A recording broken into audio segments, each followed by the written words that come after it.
souhaite très bon courage pour arriver à vos fins. On espère vous retrouver en décembre donc, pour l'ouverture de ces classes préparatoires. Mais avant, vous avez parlé d'un autre volet important, c'est le programme. Aujourd'hui, est-ce qu'on a la ressource humaine disponible pour pouvoir donner des cours sur place quand on sait que de façon globale, la Guinée est un pays qui a un manque d'enseignants qualifiés et hautement qualifiés? Puisque là, on est à un autre niveau, à un autre level, pour prendre l'expression anglaise, on est à un autre level de l'enseignement supérieur.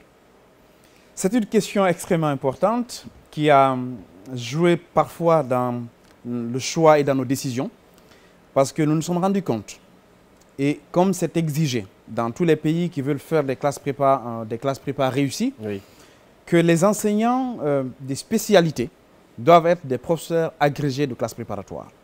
La Guinée, à ma connaissance, à notre connaissance, n'en dispose pas parce que nous avons lancé des appels à recrutement d'enseignants.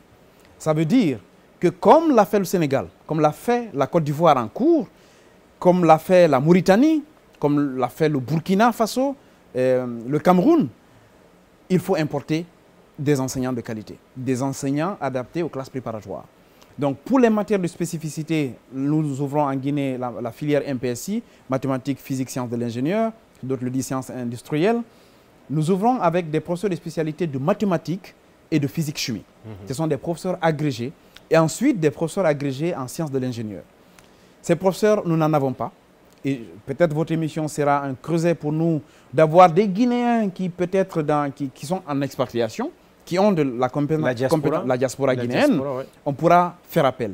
Mais pour l'instant, nous avons donc fait comme ces pays cités tantôt pour avoir des professeurs tunusiens qui disposent de plus de 15 années d'expérience en classe préparatoire, qui ont participé à la mise en place de certaines classes préparatoires dans la sous-région ouest-africaine, et de professeurs qui ont vraiment le niveau et l'expertise qu'il faut pour accompagner nos enfants. Et ce qui est bien, c'est que par la coopération, nous avons réussi à les faire venir en Guinée. Je le dis en insistant parce que ce n'est pas qu'à Conakry où vous avez des enseignants parfois en Guinée qui ne veulent même pas rester en Guinée, qui ne veulent pas rester à l'intérieur, souhaitent tous rester à Conakry, oui, mais des enseignants qui sont en expatriation, oui, qui viennent et ont accepté volontiers de faire l'aventure des classes préparatoires à Dalaba. Je pense que ceci dénote de la politique et la stratégie que nous avons réussi à mettre en place et de l'importance à leur jeu, de la passion que ces enseignants ont pour venir, comme je l'ai dit tantôt, tenter l'aventure, faire l'aventure des classes préparatoires avec nos meilleurs bacheliers pour la promotion cette première.